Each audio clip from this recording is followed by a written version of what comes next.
आधारभूत संरचना, सड़क एवं परिवहन।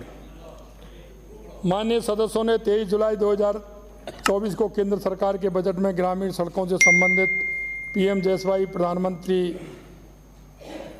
ग्रामीण सड़क योजना संबंधी घोषणाओं को सुना होगा।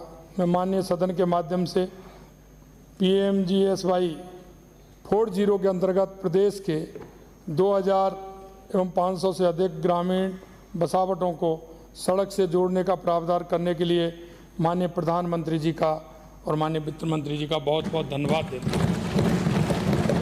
प्रदेश में सड़कों का नेटवर्क अधिक सुदृढ़ करने के प्रस्ताव विभिन्न क्षेत्रों की जनता से, माननीय विधायकगणों से एवं अन्य जनप्रतिनिधियों के माध्यम से प्राप्त हुए। इन सभी पर विस्तृत तकनीकी बनाए जाने का कार्य प्रारंभ कर दिया गया है। इसी क्रम में मैं 1000 करोड़ रुपए से अधिक की राशि से विभिन्न सड़कों के निर्माण एवं उन्नयन संबंधी कार्य करवाए जाने की घोषणा करता हूं। इन सड़कों की सूची सदन के पटल पर प्रस्तुत कर रहा हूं।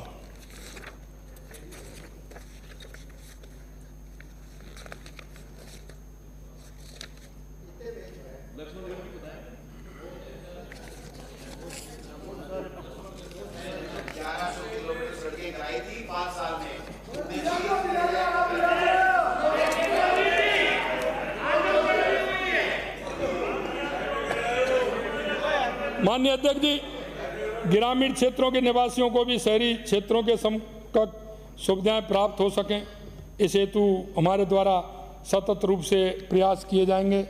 इसी कड़ी में प्रथम चरण के रूप में 10,000 से अधिक आबादी वाले ग्रामीण क्षेत्रों में सीमेंट कंक्रीट के अटल प्रगति पथ निर्मित किए जाने की घोषणा करता हूं। इस हेतु 2 वर्षों में 1000 करोड़ रुपए का व्यय प्रस्तावित है। बड़े शहरों में पब्लिक ट्रांसपोर्ट की सुविधा के उन्नयन के लिए 500 ई बस लिए जाने की घोषणा की गई थी। अब मैं इस संख्या को बढ़ाकर प्रदेश एवं शहरी क्षेत्रों के लिए 1000 ई बस उपलब्ध कराए जाने की घोषणा की। साथ ही प्रदेश में सड़क सुरक्षा को दृष्टि सुदृढ़ किए जाने तथा यातायात को सुगम बनाए जाने की दृष्टि से विभिन्न कार्य करवाए जाएंगे। इन कार्यों का विवरण मैं सदन के पटल पर प्रस्तुत कर रहा हूं। नगरीय विकास। प्रदेश के बड़े शहरों के विकास को गति देने की दृष्टि से बीकानेर एवं भरतपुर यूआईटी को अर्बन इम्प्रूवमेंट ट्रस्ट का उन्नयन कर डेवलपमेंट अथॉरिटी का गठन करने की घोषणा करता हूँ।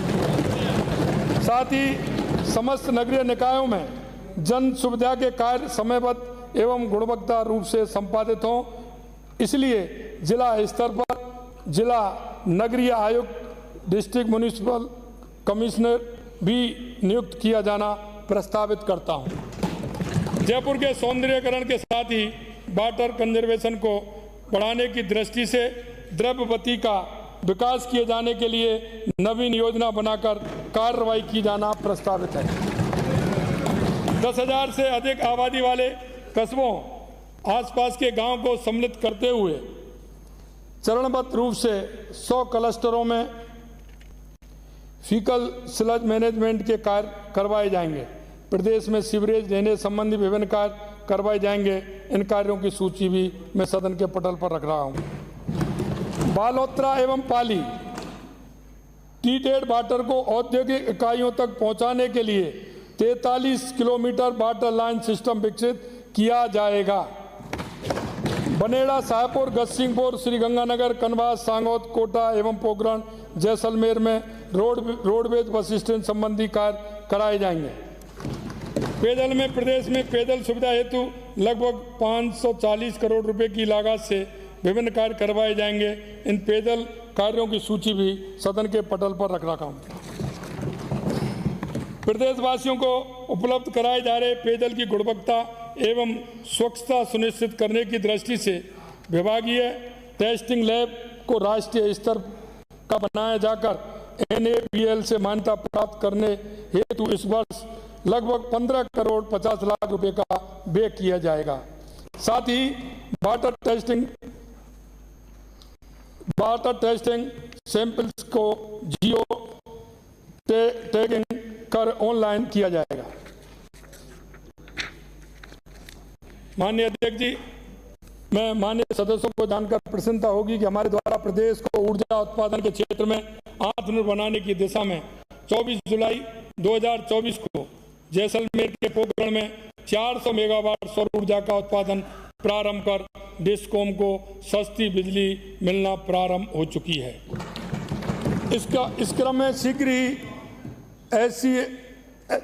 SCLL और गेल से भी MOU करते हुए 4100 मेगावाट क्षमता का सृजन किया जाएगा। केंद्र सरकार के सहयोग से कृषकों के खेत पर कुसुम परियोजना HAM मॉडल के माध्यम से 1000 मेगावाट अतिरिक्त उत्पादन किए जाने की मैं घोषणा करता हूं। साथ ही प्रदेश में HAM मॉडल पर बैटरी ऊर्जा भंडारण प्रणाली BESS का कार्य हाथ में लिया जाकर चरणबद्ध रूप से लगभग 2000 मेगावाट विद्युत उत्पादन क्षमता सृजित की जानी प्रस्तावित है। ऊर्जा उत्पादन के लिए निजी क्षेत्र को अतिरिक्त प्रोत्साहन देते हुए कैप्टिव पावर उत्पादन की सीमा को 100% से बढ़ाकर 200% किए जाने की घोषणा करता हूं। हमारे द्वारा किए गए त्वरित प्रयासों के फलस्वरूप फीडर सेग्रीगेशन के अंतर्गत कृषि और घरेलू कनेक्शनों को पृथक करने के लिए केंद्र सरकार द्वारा 7,900 करोड़ रुपए की परियोजना को मंजूरी दिए जाने पर माननीय प्रधानमंत्री महोदय को धन्यवाद ज्ञापित करना चाहता हूं, जिससे घरेलू उपयोग के लिए 24 घंटे निर्बाध बिजली देने में मदद मिलेगी। इसके साथ ही विद्युत प्रसारण तंत्र सुदृढ़ीकरण हेतु विभिन्न क्षमता के GSS स्थापित किए जाने प्रस्तावित हैं। इन GSS की सूची में सदन के पटल पर प्रस्तुत कर रहा हूं।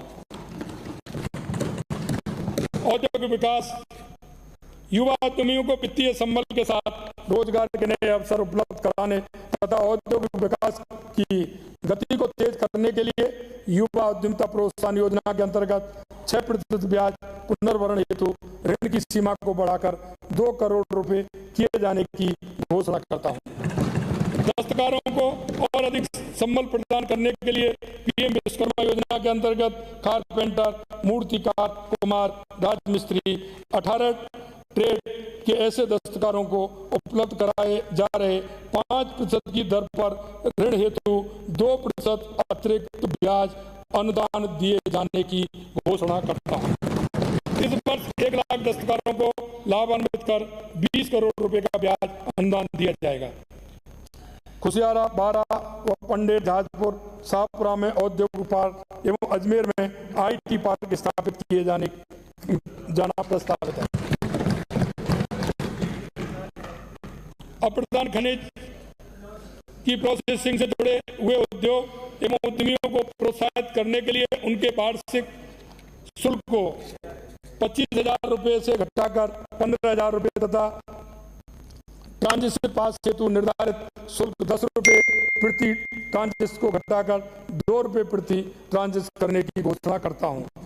उद्यमियों को पेड सैंपलिंग की सुविधा प्रदान करने के लिए बांसवाड़ा, बूंदी, हनुमानगढ़, झालावाड़, जयपुर, जैसलमेर, झुंझुनू, नागौर, सवाई राजसमंद, सवाई माधोपुर व सिरोही में लैब स्थापित किए जाएगी। साथ ही सभी लैब को NABL से प्रमाणित कराया जाएगा। शिक्षा एवं युवा खेल, माननीय प्रधानमंत्री जी की प्रेरणा से इस वर्ष के केंद्र के बजट में युवाओं को स्किल एवं अप्रेंटिसशिप के लिए समुचित प्रावधान किए गए हैं। इसमें PMS पैकेज के अंतर्गत प्रदेश के 2,50,000 से अधिक युवाओं को लाभान्वित किया जाना प्रस्तावित है। युवाओं को अपने भविष्य संबंधी आशंका से मुक्ति दिलाने की दृष्टि से भर्ती में लगने वाले समय को कम करना आवश्यक है। इस उद्देश्य से भर्ती परीक्षाओं के बाद दस्तावेज सत्यापन संबंधी विभाग के स्तर पर किए जाने के साथ ही विज्ञप्ति उपरांत भी रिक्तियों की संख्या में 50% वृद्धि के प्रावधान को बढ़ाते हुए 100% करने की घोषणा करता हूं।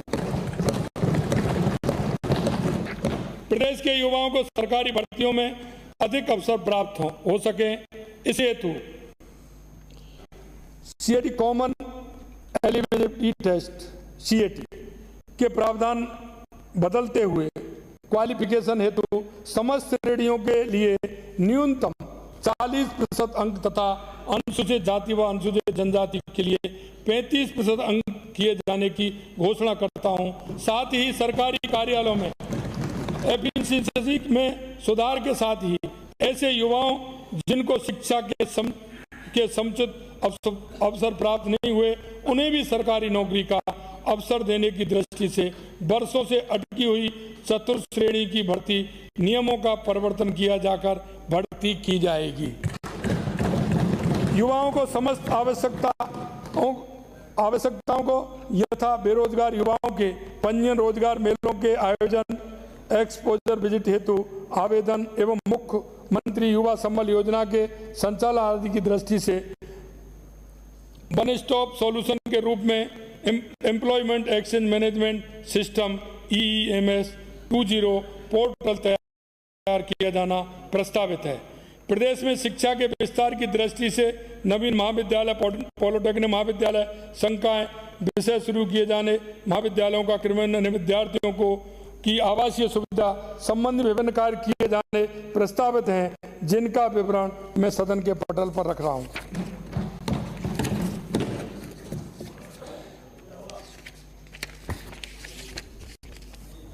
माननीय अध्यक्ष जी, एनसीसी कैडेट्स को विभिन्न प्रकार के कैंप्स के दौरान मैसिंग भत्ता 150 रुपये से बढ़ाकर 220 रुपये प्रति व्यक्ति प्रतिदिन किया जाना प्रस्तावित है। पाली बाली खीवसर नागौर तथा लोहावट बापनी ढेचू फलोदियों में खेल स्टेडियम का निर्माण किया जाएगा। चिकित्सा एवं स्वास्थ्य, प्रदेश में सुपर स्पेशलिटी चिकित्सा को नए आयाम देने के लिए RUHS का उन्नयन कर एम्स दिल्ली की तर्ज पर Rajasthan institute of medical science RIMS की स्थापना किए जाने की घोषणा करता हूं। इस पर चरणबद्ध रूप से 750 करोड़ रुपए व्यय किए जाएंगे। प्रदेश में चिकित्सा सुविधाओं के उन्नयन के लिए विभिन्न चिकित्सा स्थापनाओं की स्थापना एवं क्रियान्वयन किया जाएगा। इन संस्थानों की सूची में सदन के पटल पर प्रस्तुत कर रहा हूं। श्री गंगानगर व मेडिकल कॉलेज कोटा में कैंसर मरीजों की सुविधा के लिए अत्याधुनिक लीनियर एक्सीलेटर मशीन उपलब्ध कराई जाएगी। हमारे द्वारा 10 जुलाई 2024 को प्रस्तुत बजट में इलेक्ट्रोपैथी विद्या के संबंध में आवश्यक परीक्षण कर कार्रवाई करने की घोषणा की गई थी। इसी क्रम में समुचित परीक्षण उपरांत अब मैं हमारी गत सरकार के कार्यकाल में लाए गए राजस्थान इलेक्ट्रोपैथी चिकित्सा पद्धति अधिनियम 2018 के अंतर्गत एक इलेक्ट्रोपैथी बोर्ड का गठन किया जाकर प्रथम चरण में के रूप में 5 करोड़ रुपए का प्रावधान करना प्रस्तावित है। सामाजिक सुरक्षा, हमारे द्वारा जरूरतमंद परिवारों की महिलाओं को संबल प्रदान करने के लिए प्रधानमंत्री उज्ज्वला योजना तथा BPL श्रेणी के परिवारों को 450 रुपये मात्र में LPG सिलेंडर उपलब्ध कराया जा रहा है। माननीय प्रधानमंत्री जी के पहल के कारण संभव हुई इस योजना का दायरा बढ़ाते हुए सभी राशन का गेहूं प्राप्त करने वाले परिवार अर्थात NFSA के लाभान्वित को 450 रुपये में LPG सिलेंडर उपलब्ध कराने की घोषणा करता हूं। PM आवास योजना 2.0 के अंतर्गत प्रदेश के 2 लाख से अधिक अल्प आय मध्यम वर्ग के शहरी परिवारों को चरणबद्ध रूप से लाभान्वित किया जाना प्रस्तावित है। साथ ही अधिसूचित कच्ची बस्तियों में पक्के आवास से वंचित ऐसे निवासरत परिवारों को स्वयं का पक्का आवास उपलब्ध कराए जाने के उद्देश्य से आश्रय योजना, Atal in situ slum housing redevelopment योजना आसरा शुरू कर स्वयं के पक्के आवास निर्माण हेतु राज्य सरकार द्वारा 1 लाख रुपए की सहायता राशि प्रदान किए जाने की घोषणा करता हूं। इस पर 50 करोड़ रुपए व्यय होंगे।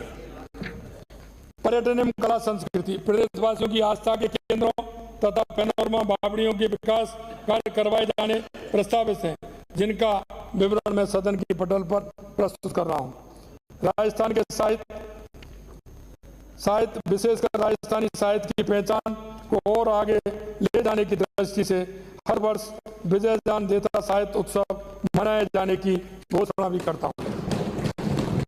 काले हिरण के संरक्षण हेतु छापरा जिले के आसोप क्षेत्र को आखेट निषेध व कंजरवेशन रिजर्व क्षेत्र की घोषित किया जाना प्रस्तावित है। Rajasthan state pollution control board में न्यायिक निर्माण अधिकारी की नियुक्ति की जाएगी। साथ ही जयपुर एवं जोधपुर में Rajasthan state pollution control board के नवीन क्षेत्रीय कार्यालय शुरू किए जाएंगे। ग्रीन कोड रेटिंग स्कीम के अंतर्गत हेल्थ केयर फैसिलिटी, होटल्स एवं ग्रुप हाउसिंग प्रोजेक्ट को भी सम्मिलित किया जाकर क्वालिटी तथा इसके प्रावधानों के तहत लाभ दिया जाना प्रस्तावित है। कृषि ग्रामीण विकास एवं कृषक कल्याण, कृषकों को सौर ऊर्जा के साथ ड्रिप स्प्रिंकलर इरिगेशन की सुविधा उपलब्ध करवाने की दृष्टि से इस वर्ष 1 लाख अतिरिक्त किसानों को लाभान्वित करते हुए 1000 करोड़ रुपए से अधिक का व्यय कर 2,50,000 हेक्टेयर क्षेत्रफल को सिंचित किए जाने की घोषणा करता हूं। प्रदेश में किसान के लिए सिंचाई सुविधा की दृष्टि से विभिन्न कार्य करवाए जाने प्रस्तावित हैं। इन कार्यों का विवरण मैं सदन की पटल पर प्रस्तुत कर रहा हूं। माननीय अध्यक्ष जी, नदियों के किनारे भूमि कटाव को रोकने हेतु अटरूवाड़ा सहित 5 स्थानों पर जल ग्रहण विकास एवं भू संरक्षण के माध्यम से कार्य करवाए जाने प्रस्तावित हैं। राज्य में अक्षय ऊर्जा के प्रोत्साहन तथा अनुसूचित जाति एवं अनुसूचित जनजाति के किसानों को सुविधा देने की दृष्टि से अनुसूचित जाति एवं अनुसूचित जनजाति के काश्तकारों द्वारा अक्षय ऊर्जा परियोजनाओं में भूमि के उपयोग हेतु भूमि रूपांतरण संबंधी प्रावधान किया जाना प्रस्तावित है। कृषि कनेक्शन के ऐसे आवेदक जिन्होंने सामान्य योजना के अंतर्गत कृषि विद्युत कनेक्शन हेतु आवेदन किया है तथा आवेदन के उपरांत उस क्षेत्र को नगर पालिका घोषित कर दिया है, तो ऐसे आवेदकों में जिनके कनेक्शन ब्लॉक सप्लाई फीडर से जारी किए जाएंगे को पूर्व की भांति सामान्य योजना की दरों पर ही कनेक्शन जारी किया जाएगा। किसान भाइयों की सुविधा के लिए फसल संबंधी, रोगों संबंधी तथा विपणन संबंधी जानकारी उपलब्ध कराने के लिए ऑनलाइन राज किसान साथी प्लेटफॉर्म विकसित करने के लिए 40 करोड़ रुपए का प्रावधान प्रस्तावित है। साथ ही काश्तकारों के बकाया सिंचाई शुल्क में मूल राशि एक मुश्त 31 दिसंबर 2024 तक जमा कराने पर 31 मार्च 2024 तक दे ब्याज माफ करने की भी घोषणा करता हूं। पर्वत डीडवाना, कुचामन, सेडवा, चौटन, बाड़मेर व भाणोती सवाई माधोपुर में कृषि मंडी खोली जानी प्रस्तावित है। साथ ही प्रदेश में वनस्पतियों की बेहतर प्रजातियों के विकास हेतु 150 बीज बैंकों की स्थापना प्रस्तावित है। प्रदेश में गौवन संरक्षण व संवर्धन की दृष्टि से पंजीकृत गौशालाओं को देय अनुदान में 10% वृद्धि किए जाने की घोषणा करता हूं। किसानों को दूध का उचित मूल्य दिलवाने तथा उन्हें संगठित सहकारी डेयरी से जोड़ने हेतु 2000 दुग्ध संकलन केंद्र खोले जाएंगे। साथ ही चरणबद्ध तरीके से आगामी 2 वर्षों में बल्क मिल्क कूलर्स की स्थापना कर 3 लाख लीटर प्रतिदिन प्रशीतलन क्षमता की वृद्धि की जानी प्रस्तावित है। प्रदेश में पशु चिकित्सा सुविधा के विस्तार हेतु विभिन्न पशु चिकित्सा संस्थान खोले क्रमोन्नत किए जाएंगे। इन संस्थाओं की सूची भी सदन के पटल पर प्रस्तुत कर रहा हूं। प्रदेश में राजस्व एवं कर संबंधी अपीलों के संबंध में निस्तारण के लिए संस्थागत दृष्टिकरण करते हुए अजमेर जयपुर स्थित राजस्व मंडल एवं कर बोर्ड का एकीकरण किए जाने की भी घोषणा करता हूं। प्रदेश में अपराध एवं कानून व्यवस्था की विपरीत स्थिति उत्पन्न होने की स्थिति में तत्काल प्रभावी कार्रवाई संभव हो सके, इस दृष्टि से राज्य स्तरीय 100 सीटर अभय कमांड सेंटर की स्थापना करते हुए 500 अतिरिक्त सेंट्रल मोबाइल दल की उपलब्ध कराए जाने की घोषणा करता हूं। अपराधियों को बिना कोई मौका दिए शीघ्र ही अतिशीघ्र पकड़ने की दृष्टि से पुलिस फोर्स की एजिबिलिटी एवं मोबिलिटी बढ़ाए जाने की आवश्यकता है। इस दृष्टि से डीजी पुलिस एवं संबंधित उच्च अधिकारियों को सिक्योरिटी फंड गुप्त सुरक्षा निधि की राशि को दोगुनी किए जाने की घोषणा करता हूं। सुरक्षा के साथ साथ गश्त एवं निगरानी के लिए तिजारा खैरतल एवं बॉर्डर होमगार्ड की एक कंपनी तैनात की जानी प्रस्तावित है। केंद्र सरकार द्वारा युवाओं को रोजगार के अधिकाधिक अवसर देने के साथ ही देश सेवा का भी जज्बा उत्पन्न करने के लिए अग्निवीर योजना लाई गई थी।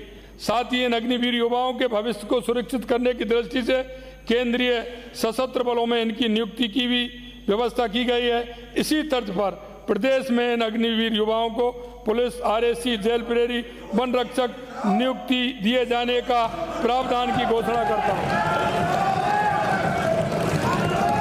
वर्ष 2024 हेतु केंद्र सरकार के बजट में भूमि सुधारों को और आगे ले जाते हुए शहरी एवं ग्रामीण में लैंड रिकॉर्ड डिजिटलाइजेशन हेतु घोषणा की गई है। इसी क्रम में हमारे द्वारा जमाबंदी, भूमि धारक का आधार एवं खसरों हेतु भू आधार का अंकन किया जाना तथा ग्रामीण शहरी क्षेत्रों में नक्शों को आधारित किए जाना प्रस्तावित है।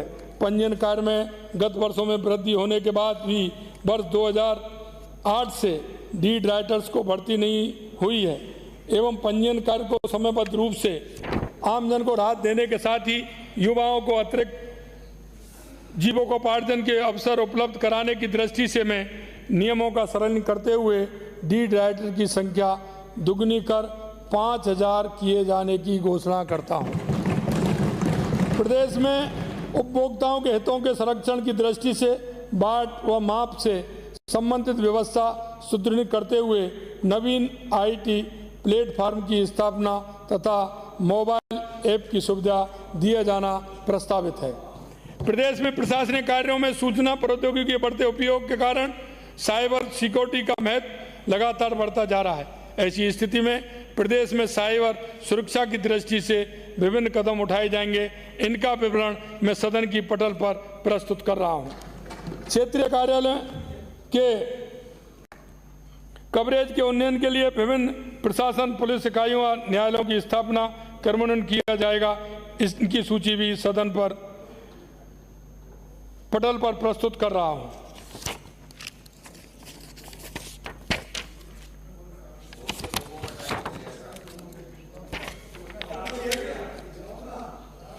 प्रदेश के विभिन्न विभागों के कार्यालयों, इकाइयों के भवन निर्माण, मरम्मत तथा अन्य सुविधा संबंधी कार्य करवाए जाएंगे, जिनका विवरण भी सदन की पटल पर मैं रखता हूं।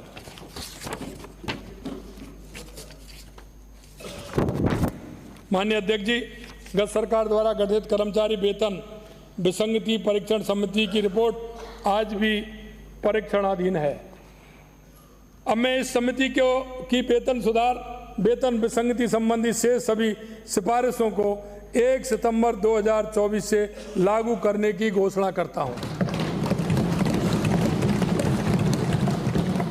Rajasthan contractual hiring to civil post rules 2022 के अंतर्गत सृजित पदों के नियमित पदों में परिवर्तित किए जाने पर उन पदों पर नियुक्ति हेतु 5 वर्ष के अनुभव की निर्धारित पात्रता अवधि में वर्ष 2024 में 2 वर्ष की छूट प्रदान की जानी प्रस्तावित है। प्रदेश में अधिक आयु वाले पेंशनर्स को संबल देने की दृष्टि से 75 वर्ष से अधिक आयु पर अधिक दर से पेंशन की सुविधा प्राप्त है। इस क्रम में पेंशनर्स को राहत देते हुए 70 से 75 वर्ष के पेंशनर्स के लिए 5% अतिरिक्त भत्ता दिए जाने की घोषणा करता हूं। हमारे द्वारा इस वर्ष के बजट में अपने जर्नलिस्ट साथियों के लिए भी कुछ सुविधाएं प्रावधानित की गई थी, लेकिन इसी क्रम में मैं उनके बच्चों को उच्च शिक्षा हेतु छात्रवृत्ति योजना प्रारंभ करने की घोषणा करता हूं। हमारी न्याय व्यवस्था को सुदृढ़ रखने में बार के वकील साथियों की महती भूमिका है। इनके परिवारों के जरूरत के समय हमारी सरकार हमेशा इनके साथ रहने के लिए प्रतिबद्ध है। इस दृष्टि से मैं बार काउंसिल के एक बारीय सहायता के रूप में 7 करोड़ 50 लाख रुपए प्रदत्त करने की घोषणा करता हूं। प्रदेश में आमजन के हितों की रक्षा उनके खुशहाल जीवन तथा प्रदेश के विकास के पथ पर ले जाने में विधायिका की सबसे बड़ी भूमिका है। कई वर्तमान एवं पूर्व माननीय विधायकों द्वारा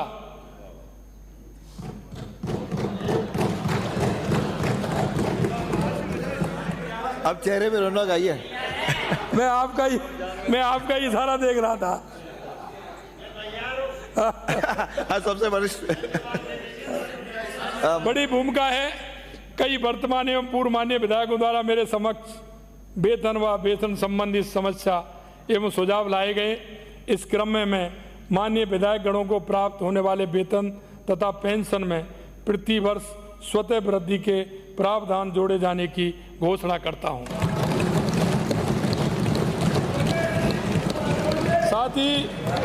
साथ ही जयपुर स्थित अरे सुनिए अभी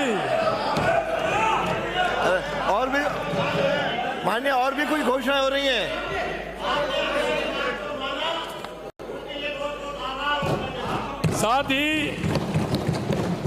साथ ही जयपुर स्थित नए विधायक आवासों में अतिरिक्त सुविधा देने की दृष्टि से रूफटॉप सोलर प्लांट लगाए जाना प्रस्तावित करता हूं। माननीय अध्यक्ष महोदय, मुझे पूरा विश्वास है कि विकसित राजस्थान की संकल्पना को साकार करने में हमें आमजन के साथ साथ विपक्ष के साथियों का भी सकारात्मक सहयोग मिलेगा तथा प्रदेश विकास की नई ऊंचाइयों को छुएगा। अंत में मैं कहना चाहता हूं ये प्रण यही छूटे ना पीछे एक भी। ये प्रण यही सुनिए अंत में ये प्रण यही छूटे ना पीछे एक भी। मिलकर कदम बढ़ाएंगे, कोई ना रहे गरीब वंचित, सबको आगे लाएंगे। रोशन कर विद्या के मंदिर, ज्ञान का उजियारा फैलाएंगे। हर पल बड़े राजस्थान के नारे से कीर्ति ध्वजा फहराएंगे।